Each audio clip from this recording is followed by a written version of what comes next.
Ambassador Spock, Captain Solano, welcome to Hotari. We are honored you have come. My name is Tylos Altaris, Minister of Diplomatic Affairs. The honor is ours, and this is Commander Jara Rydek, First Officer aboard the U.S.S. Resolute. You'll find she has a keen mind, and unique insight into the dynamics between the Hotari and the Lydians. We are honored to be here, as representatives of the Federation. I'm so glad. These must be the representatives of the mighty Federation. The reigning authority in the galaxy. Or so we've been led to believe. Whether that's true or not remains to be seen. But, either way, we're grateful you've made the time to come to our little corner of the universe. And you are? This is Galvin, and this is Citron, the heroes of the revolt in the mines.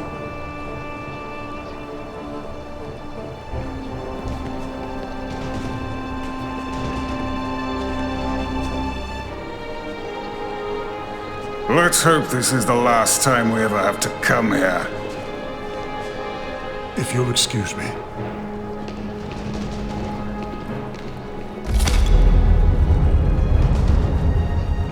I think we're about to begin. Did you hear the arrogance from that guy? I don't know what we're walking into here, but that guy was something. Something about his tone tells me this won't be easy. That was my sense as well. I doubt he speaks for all of Hotari, so I would urge patience until we speak with their queen.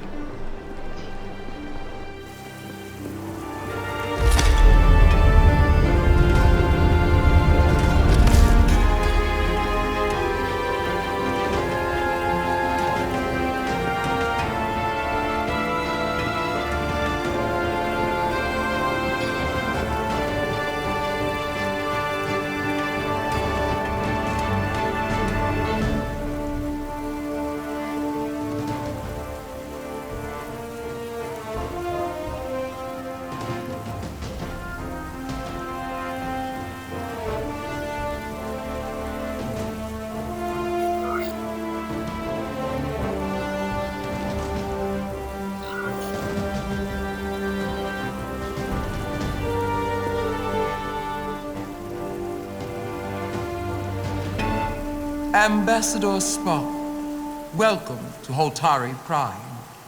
The honor is mine, Your Majesty. That the Federation would send one of their most respected representatives is not only an honor to the Hotari people and their queen, but a recognition of our stature and importance. Let's get on with it, shall we? With all due respect to the Federation and their ambassador, they have no authority here. We are not members of their alliance. We are not subject to their rule, nor yours. We demand the immediate return of all mining operations to Lydian control, as it has been for centuries and will be for centuries more. That has always been our understanding. That understanding has changed. Then you invite war! And if you cannot remain silent, you will be silenced. But his point is well taken. What is the Federation's interest in this matter? Perhaps you would have us trade one oppressor for another? The Federation remains neutral. Our only interest is the peaceful resolution of this conflict. We are here at your request, Your Majesty. For now. Saying this wouldn't be easy was an understatement. I thought they wanted us here.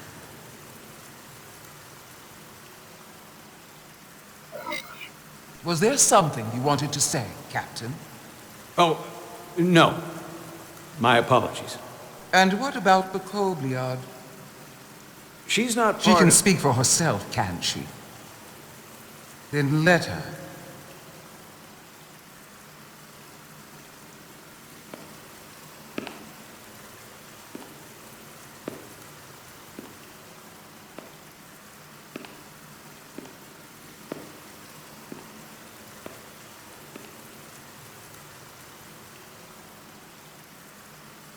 Now then, one should know their place. What you might be somewhere else is not what you are here. which is standing before a queen. And a queen deserves respect. A bow is not too much to ask. Is Hotari Prime, heart of the Hotari system. My apologies, Your Majesty. I meant no disrespect. Better. You are Kobliard. Your people suffered brutal treatment at the hands of the Cardassians. Their injustice towards the Kobliard is as unimaginable as it is unforgivable. Not unlike how we have been treated by the Elidians. As much as they'd have you believe they are the victims here, remember it was the Hotari who attacked us. Hundreds of innocent Elidians were slaughtered without mercy in those mines. The blood is on their hands, not ours. Quiet! If after all the Kobliard suffered, you finally had the chance to right that wrong, to get out from under their control, would you take it? Or would you negotiate a peace?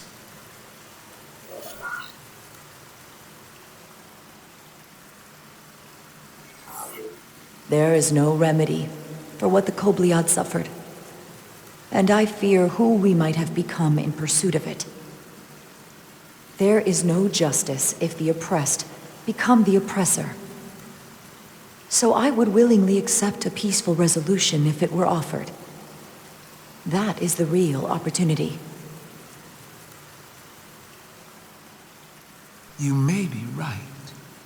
Unfortunately, that was not the case, was it? No, it was not. Peace is often elusive to those who need it most. The Federation is the most powerful, most advanced alliance in the galaxy. It's widely known we have an abundance of dilithium in our mines. And it's in your interest to secure a steady supply. Your Majesty, if I may. Ambassador Spock would have us believe you're here as a neutral party in the interest of peace. So why are you really here? I want the truth, not your Federation rhetoric. As Ambassador Spock has said, we've come seeking a peaceful resolution to this conflict, and have no interest in your dilithium. I'm not nearly as naive as you must think. The Federation has done business with the Elidians for decades, which makes me question your motives. What they haven't said, but cannot deny, is a simple truth. The dilithium trade would not and will no longer exist without Elidian involvement. We created it for the benefit of everyone, especially the Hotari. We've given them warp technology. We've let them share in the profits. We've made their lives infinitely better than before dilithium was discovered. All of that goes away if the Federation turns a blind eye to their treachery. That is enough of your lies! The Hotari are quite capable of running the mines. We've done so for centuries. So tell me, who deserves control of the dilithium trade and the mines on Tau? Who should the Federation recognize? The Hotari or the Elidians? It can only be one or the other, not both.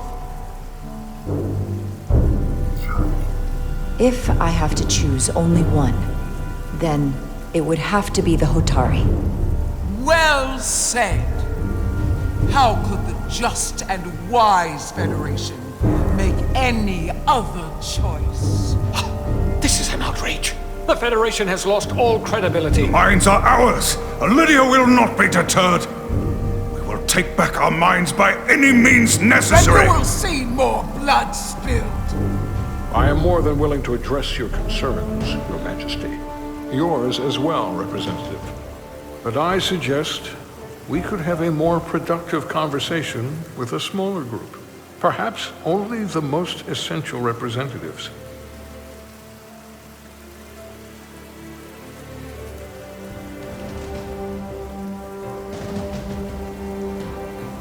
I suppose there is some sense to that.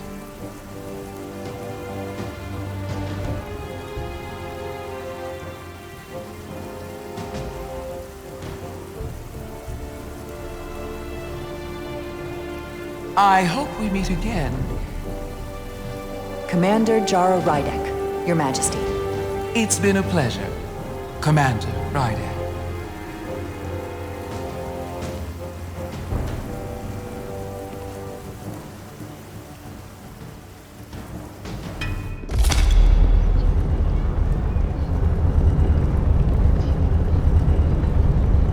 Spock and I will cover everything on the diplomatic front. You make nice with the locals and see if you can get some answers. We need to find out why the Hotari are so willing to risk war. What happened in those mines?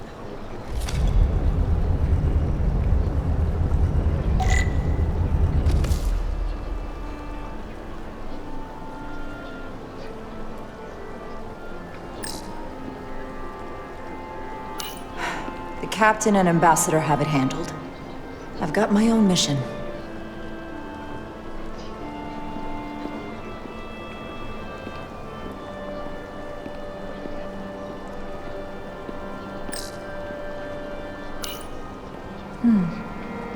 Soothing.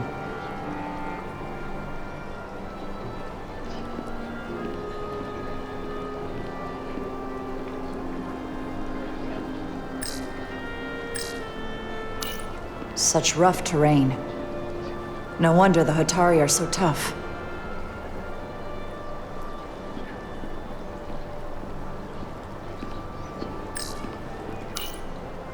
Commander, I'm glad you've chosen to side with the Hotari. I knew the Federation would see through the Illidians' baseless claims and protect the interests of my people. The Hotari have suffered enough at the hands of the Illidians. I couldn't agree more. I assume you were there the day the mines were seized from the Illidians. Not seized. Reclaimed. And restored to their rightful owners. Yes, I was there. We had to be decisive. Before the Illidians could even realize their worst nightmares upon them. Did you have help from someone else? Hotari stands alone against the Illidian forces. We don't need help from anyone. They respect one thing above all else, and that is force. The greater the force, the more certain the outcome. Any talk of making peace is just that, and worth little without the strength to secure it.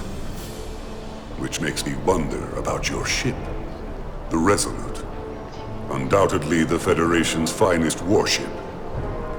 Ready to contend with anything the Illidians might have in store. Or is that not true? Maybe I've misjudged it. I wouldn't say state-of-the-art, but the Resolute is plenty capable and can hold its own against just about anything. Let's hope so. Because at the moment, it's the only thing preventing them from wiping us off the map. Sidron. A pleasure meeting you, Commander. I'm sure we'll cross paths again.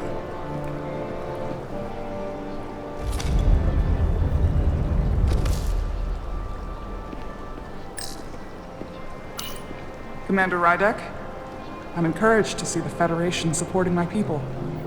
I'm afraid of what might happen without your help.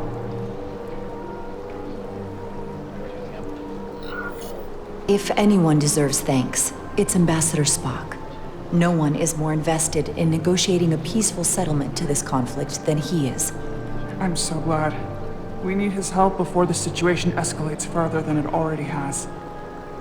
It's been very trying. I saw you speaking with Sidron, our national hero. I'm curious, what did he say? He seems to be of the opinion that negotiating for peace is a waste of time. Because force is the only blunt instrument he understands. He's a miner, not a diplomat. For the first time in our history, the Hotari have the upper hand. We see ourselves as strong instead of downtrodden. New voices have risen up. Old voices shouted down. Galvin and Sidron have become national heroes. Now, they have the Queen's ear. Better or worse, depending on your perspective. I assume they've taken your place. I was one of the Queen's most trusted advisors. And I hope to prove myself worthy of being so again. Which is why you're here. My fear has been that the Illidians will launch an attack and crush us. You've seen their starship, no doubt. They could have retaken the mines whenever they wanted to. But it never happened. And as strange as this may sound, I'd almost say they're afraid. I just don't know what they're afraid of. It's still the same bluster and bravado you would expect from them. But it has no teeth. Like they're afraid of what might happen. Do you think it has something to do with the ion storm? Right now, it's stronger than ever, isn't it? It's entirely possible. I'm not a scientist, but I do know the storm has knocked out all kinds of systems. So maybe the Illidians weren't willing to risk their ships, given all the interference.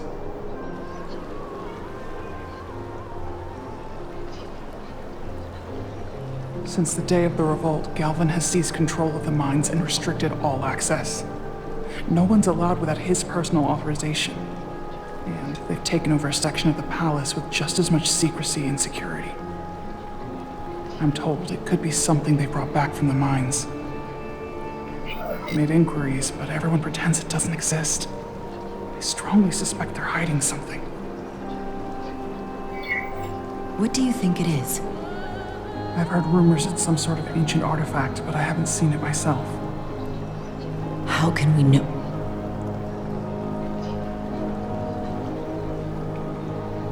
I'd better see what's happening. Do you think you can find out what they're hiding? I need to see proof of something before I can make my case to the Federation. I can try, but even if I found it, I might not know what to make of it. Take this. You can use it to capture whatever you find, and then send it to me.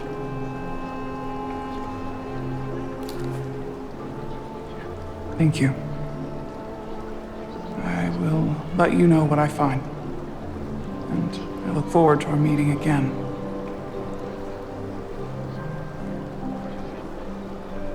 Sorry, I couldn't help but notice you were speaking with the Hotari this whole time. I figured in the interest of fairness, I should offer another perspective. Of course.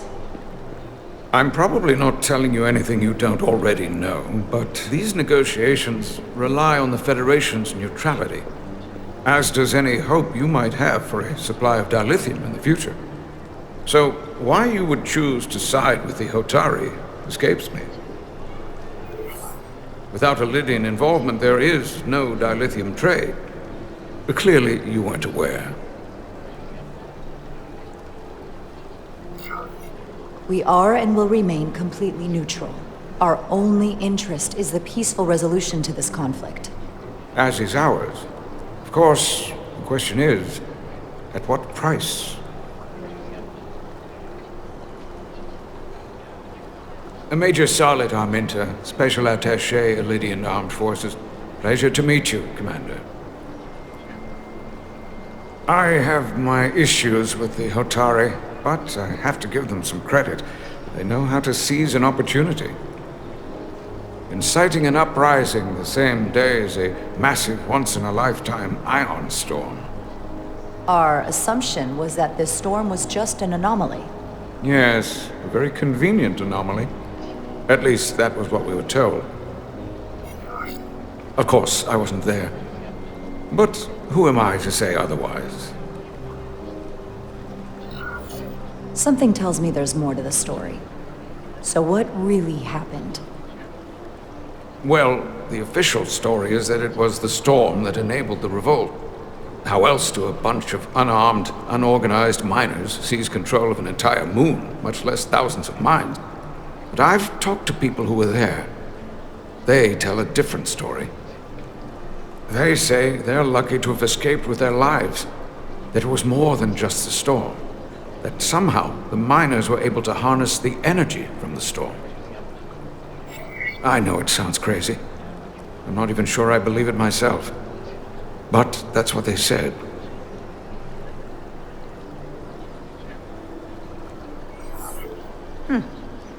You said the Hotari were primitive. Well, they are. Except for the part about weaponizing ion storms. If you'll excuse me, Commander Rydek.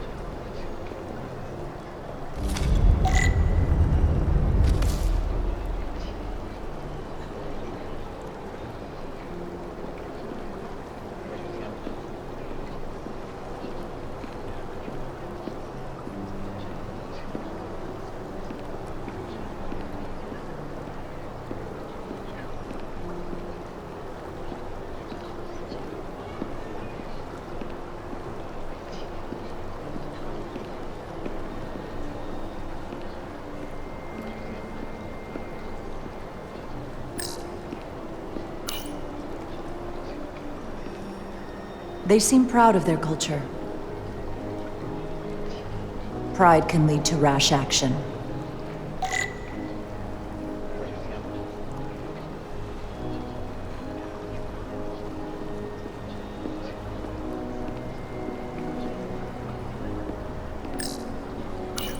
That must be Tau. The place it all started.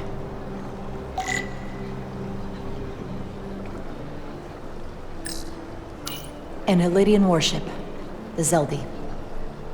They must want the Hotari to know they can use it at any time. But why haven't they?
Well, that was a disaster. What happened? The Hotari refused to concede anything, so the Illidians stormed out. The Hotari did not invite us here as peacekeepers. I hope your efforts were more fruitful than ours.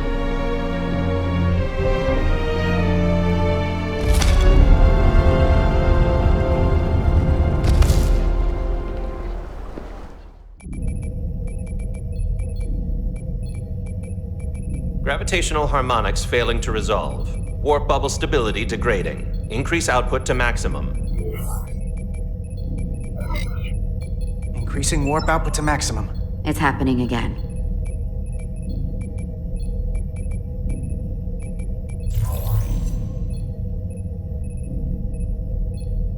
It is evident that presently, the Resolute cannot achieve warp propulsion. Since our diagnostics rule out any problems with our warp systems or anything about the ship, the problem appears to be the fabric of space itself. Space itself? You're saying something about this region of space prevents warp travel? Prevents it, or can't sustain it. However improbable, that appears to be the case. We need to know more. Otherwise, it'll be an extended stay in the Hotari system. The storm didn't stop us from leaving space dock and traveling here. But could it still be causing this interference with warp travel? We must follow sound investigatory principles. Do not let an assumed conclusion drive your analysis. Sometimes we need a little inspired thinking, Mr. Chovak. Captain Solano is on his way back from the negotiations, and I want to have some answers for him when he gets here. Indeed.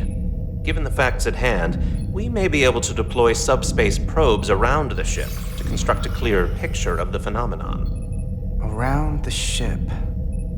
I'll prep a shuttle.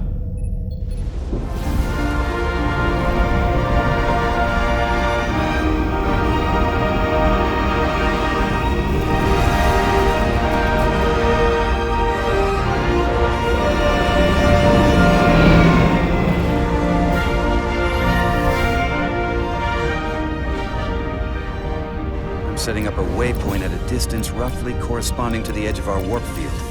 When we get there, I'll deploy the first probe.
Commander Westbrook, the Resolute systems are calibrated to receive the probe's readings.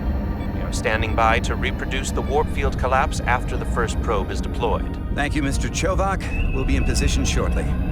And, Mr. Diaz, do take care in piloting the shuttlecraft.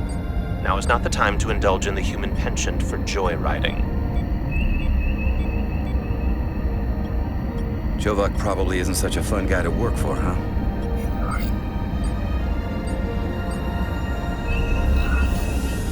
Nah, Lieutenant Commander Chovak's not so bad. You know, once you get used to him. And, I've learned a lot working under him. I have a feeling I'm going to have to work harder to be a political animal like you, with this new first officer coming aboard.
This is far enough.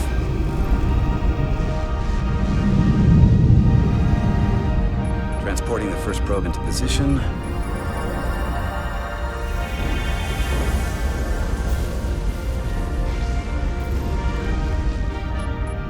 Westbrook here. The first probe is deployed.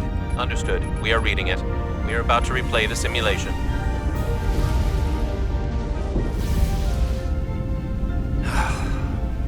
Problem? I just can't get a handle on her. Commander Rydek. She rejected my plan to use a deflector pulse against the storm surge. But on the other, she did listen to my advice and used the whole polarity trick to get you through that excursion alive. I'm not saying there's anything wrong with the new XO. I'm sure she's a fine officer, even if we don't see eye to eye. But she didn't go through what the rest of us did. You know that. And it's hard to figure out why she'd be the one Solano chose instead of, well, one of us. I've heard some good things. You should at least give her a chance. I'll take that under advisement. Test is running. Warp field collapse in 3, 2, 1, mark.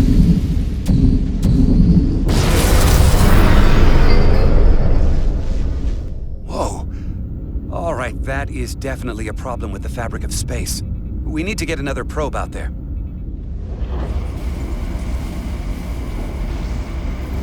With 2 points of data, the Resolute and the probe, we've managed to get an interference pattern. I'm setting a waypoint to a particularly strong area of interference. We'll deploy the second probe there.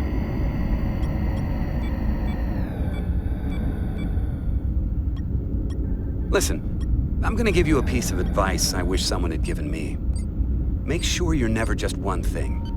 And don't get so focused on what's in front of your face that you lose sight of the big picture.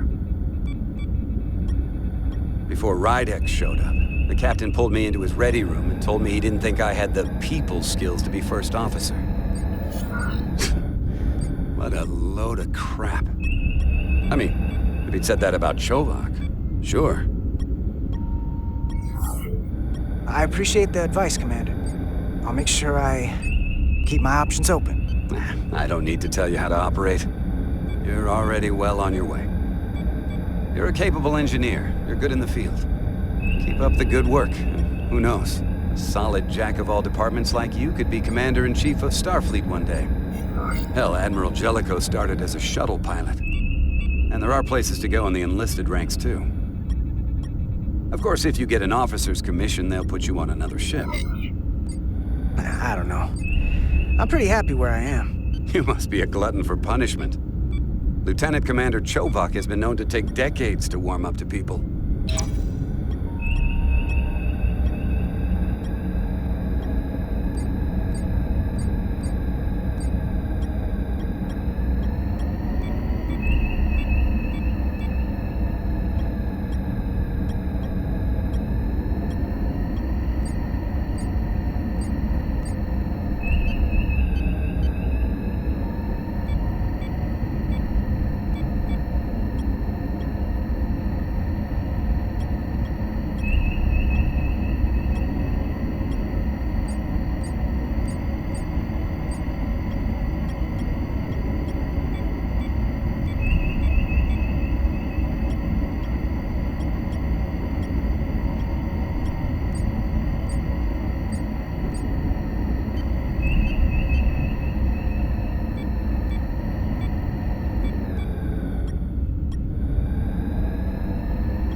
Here.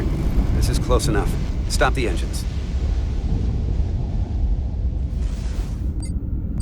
Deploying the probe. Westbrook to Commander Chovak. We're ready for another sampling of data. Very good. Running the simulation again. Warp field collapse in 3, 2, 1. There it is again. I saw it. It seems to be directional. Well, what about the scans? Anything?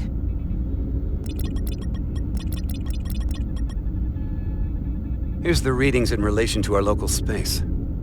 We've got the Resolute, Otari Prime, and the probes. All this interference is overloading the sensor buffers. We're gonna have to triangulate the sensors manually.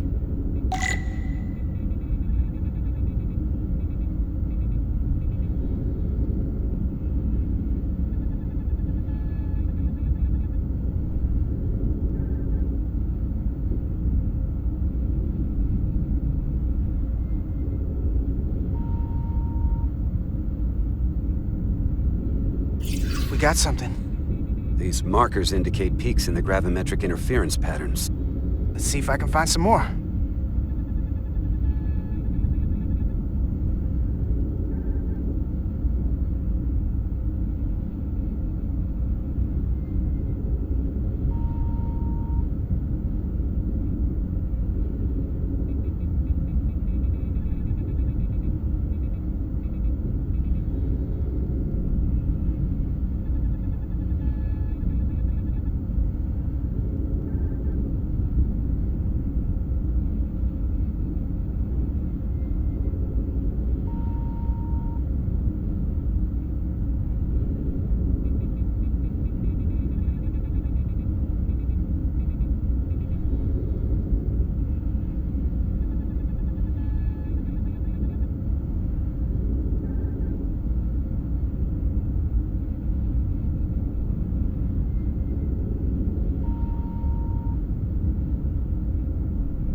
Hold up. This is coming from the moon. A beam that blocks warp travel. Aimed right at us. Someone is doing this intentionally. I don't know how they're doing it. This is like nothing I've ever seen. We're under attack and we didn't even know it. We need to stop them. Unplug whatever it is they're hitting us with. Now, look here. Current readings of the ion storm. These concentrations. They line up with the interference pattern. The storm and this beam, they're coming from the same place. Carter, whatever petty local conflict brought us here, it's just a small part of something much bigger.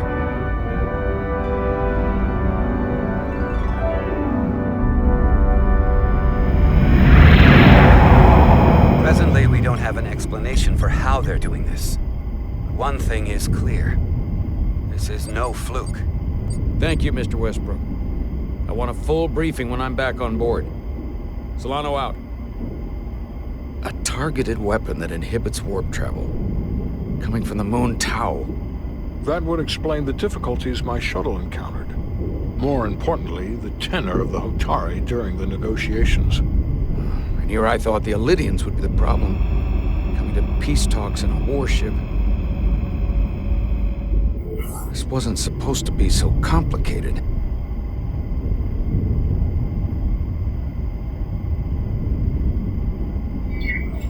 We're right to be worried. If they're targeting the Resolute and we can't go to warp, that effectively leaves us at their mercy. Which puts us in a rather difficult position. Especially if they have more tricks up their sleeve. Tylus, the Hotari representative, said she thought they found something in the mines. Galvin and Sidron brought it back to the palace, but they're keeping it under tight security. She's going to investigate it. I gave her my tricorder. I expect she'll contact us soon.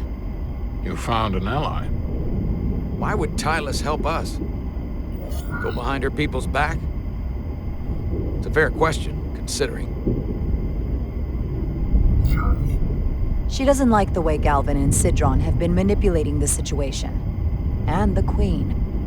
Working with us to go around them isn't the same as betraying her people. That may be true. She's certainly more likely to help than the other Hotari we've met. That raises another question. Specifically, what do the other Hotari have to gain in bringing us here, only to make this hostile maneuver against us? There must be some motivation. Unless they changed their minds between when they asked and when we got here. Sidron was very curious when we spoke outside the Queen's chamber. He wanted to know all about us, our ship, the Federation. He wasn't giving any answers. He was looking for them. Well, I'm sure you didn't tell him too much. I don't think the Elydians know what's really down on that moon either. Major Armintas said the revolt defied explanation. That the Hotari miners somehow harnessed the energy of the storm. Harness the energy of the storm? Doing that is beyond even our capabilities. So is a weapon that disrupts warp travel. There have been civilizations and entities, both past and present, far more technologically advanced than the Federation. The Illidians and Hotari don't fall into that category. But that is all the more reason to investigate further. Commander Rydek, sorry to interrupt. We've received an urgent call from Hotari. The Queen's advisor, Tylus, has asked to speak with you. Put her through.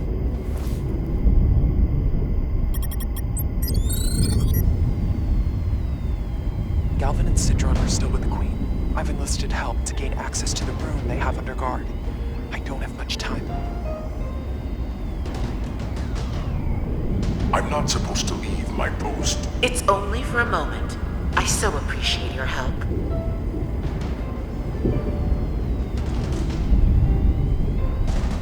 I found something. I'm sending you a scan.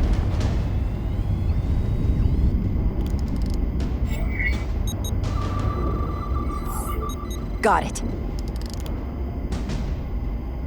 Tylus, if we needed to gain access to the mines on Tau, is that something you could help us with? I suppose it wouldn't be easy, but I have to go. Tylus. Can we reconnect? Sorry, Captain. We've lost all contact.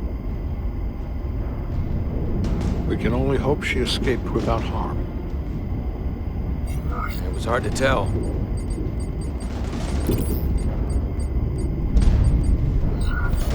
We have to help her. Send another shuttle. We're not or maybe... doing anything yet.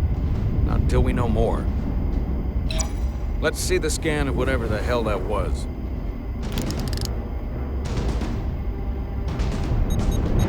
Tylus suspects this came from the mines on Tau.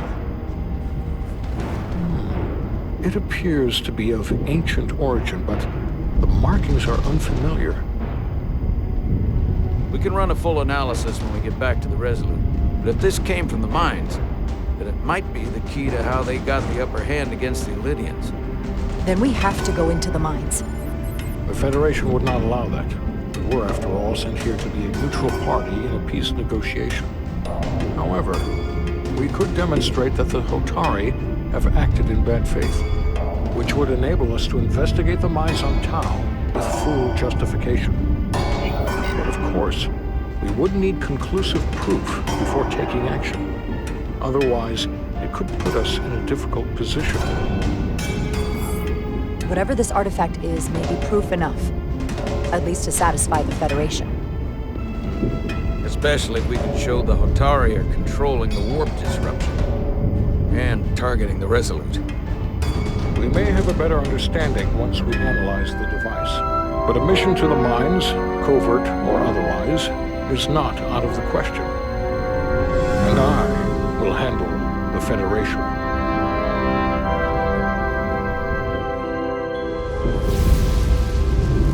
As I was telling Carter, I want all the data I can get on this warp problem. And the negotiating team's shuttle has been recording data all the way back from Hotari. Even better than our probes. So pull the sensor and engine ISOs from the Melville when it sets down. Will do. I'll join you and Chovak down in engineering to run another analysis after the briefing.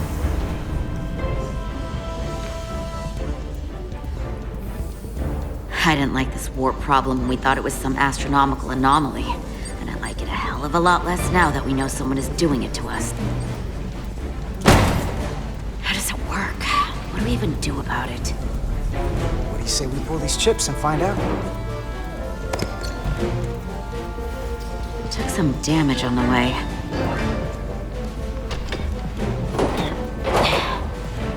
That ionic interference scored the hull plating. Might be some micro welds. Let's try pulling together. All right. 3, 2, 1. It won't budge. Gotta be the storm damage. We need to... Welcome back. Any excitement down on the surface? Excitement? No. Nothing like that. Hey, can you hand me the EJ7 interlock? From the toolbox. I don't know what that is. Not much use for one on a security detail, huh? Carter? Yeah, I'll get it.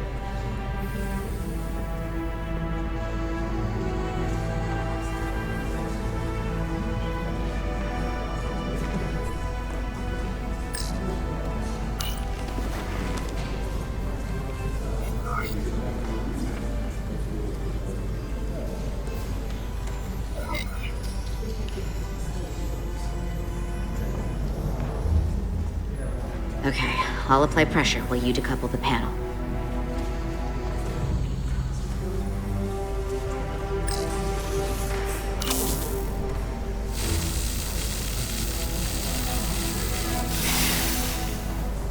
Here, I'll help.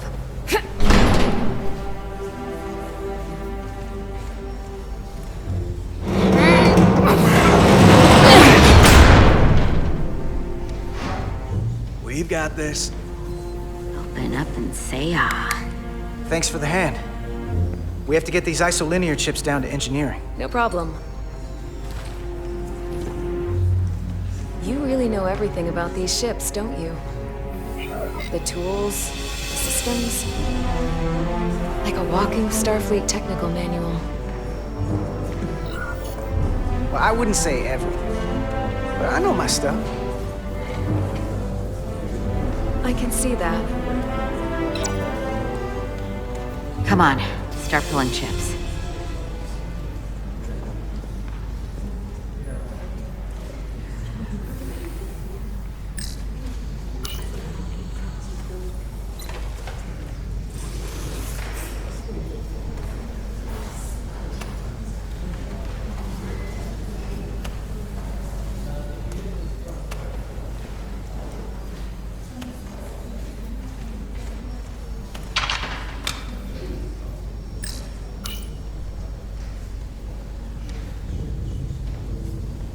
What's this? Some kind of crystal formation?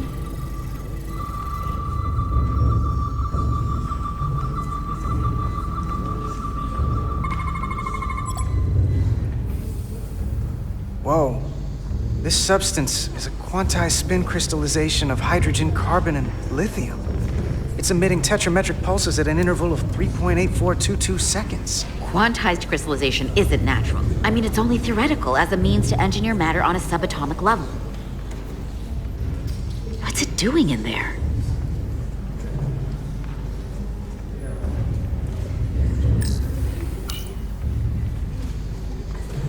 Wait. Regulation 364, subsection 9. What? Regulation 364, subsection 9 orders that in the case of an unknown foreign substance infiltrating a sealed system, it will be placed in secure confinement before further examination. Retrieve a containment module. Don't you think we're more equipped to deal with whatever this is? No. Before anything else, this is a security issue. You don't even know what this is. Which is why we need to study it. Once it's contained. Well, if it's not natural, then someone might have put it there. It could be a tracking device. Some kind of sabotage. Or even a bomb. Which is why we need to get it to the containment lab. Come on. I can't make an exception. Not even for you. I'm still going to report these crystals to Commander Westbrook when we send the shuttle data. And I will inform my superiors. I'm taking this just as seriously as you are. But I overheard talk about the warp disruption on the shuttle. Now these crystals? Maybe this situation is more than we can handle with just a science vessel. We could trigger a distress call, get Starfleet to send more ships. Or I could send a message to my old CO on the Adirondack. Get some combat-tested vessels. We shouldn't do this alone. That wouldn't be a bad idea. If you think you could do it without getting in trouble. I'll find a way. Be very careful. Okay, stand back.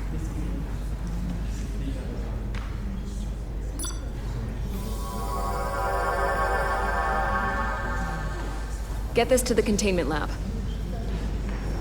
We'll get it set up for you. I'll let you know when it's safely confined. Oh, we'll be there. Last thing you want is to study this down in main engineering and have it explode next to the warp core.